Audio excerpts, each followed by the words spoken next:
আমি বিক্রয়.কমে ঢুকে দেখি একজোড়া অস্ট্রেলিয়ান ঘুঘু ঝুঁটিয়ালা। তো দেখে আমার খুব ভালো লাগছে।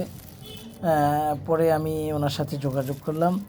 তারপর যোগাযোগ করার পরে উনি বলল যে হ্যাঁ, আমার কাছাকাছি আছে বাসা, তো আপনি সময় দিলে আমি নিয়ে আসতে পারি। তাহলে তারপর আমি ঠিকই পাখি দুটোকে নিয়ে আসলাম। এনে বাসায় একটা বড় খাঁচায় শিফট করে দিলাম। ওর সাথে একটা বেবিও ছিল। তো এখন বেবিটা থাকাতে একটা চিন্তা করলাম যে কী হবে, ওরা খাবার ঠিকভাবে খাওয়ায় কি না, যেটা টেনশন করছিলাম সেটাই। তবে আনার পর 2 দিন ওরা ঠিকই খাইয়েছে খাবার, ওর মা বাবা। কিন্তু পরের দিন দেখি অফিস থেকে বাচ্চাটা বের করলাম, বের করে দেখি ওর পেটে কোনো খাবার নেই, নির্ঘাত ওর মা বাবা খাবার খাওয়াতে ব্যর্থ।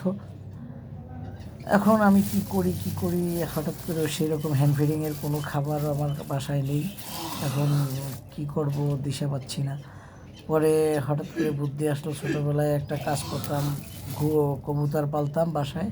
সেই কবুতরের বেবিগুলোকে এরকম মাঝে মাঝে কাপড়ের টোপলায় চালের খুদ দিয়ে তারপর ভিজিয়ে নরম করে একটা ছিদ্র করে দিতাম। ঠিক দেখছেন যেভাবে আমি খাওয়াচ্ছি, এইভাবে খাওয়াতাম।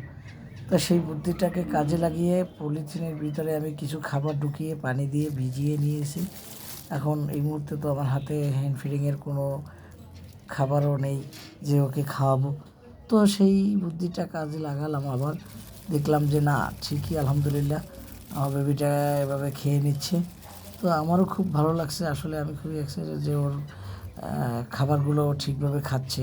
ধীরে ধীরে ওর পেট ভরে যাচ্ছে। হ্যাঁ, ও নিজেই আমি একটু নাড়া দিচ্ছি, ও একটু ওর বাবা মামার মতো এরকম ঠিক খেয়ে নিতে পারতেছে। আসলে ভালোই লাগে আমার যে না, পাখিটাকে আমি আসলে এরকম খাওয়াতে পারবো। তবে প্রতিদিন সকালবেলা খাবার খাইয়ে অফিসে যাই, আবার অফিস থেকে এসে আবার দুবেলা রাতে খাওয়াইয়া তারপর ওকে ওর জায়গা মতো রেখে দিই। কারণ তাছাড়া তো আর আমার উপায় নেই। আমি যেহেতু অফিস করি, ওর মা বাবাও খাবার খাওয়াচ্ছে না। তো এখন এভাবে কিছুদিন আমাকে খাওয়াতে হবে। দোয়া করবেন যেন আমি ওকে ঠিক সুস্থ করে তুলতে পারি, ঠিকভাবে খাইয়ে। হ্যাঁ, যেন কোনো অসুবিধা না হয় ইনশাল্লাহ।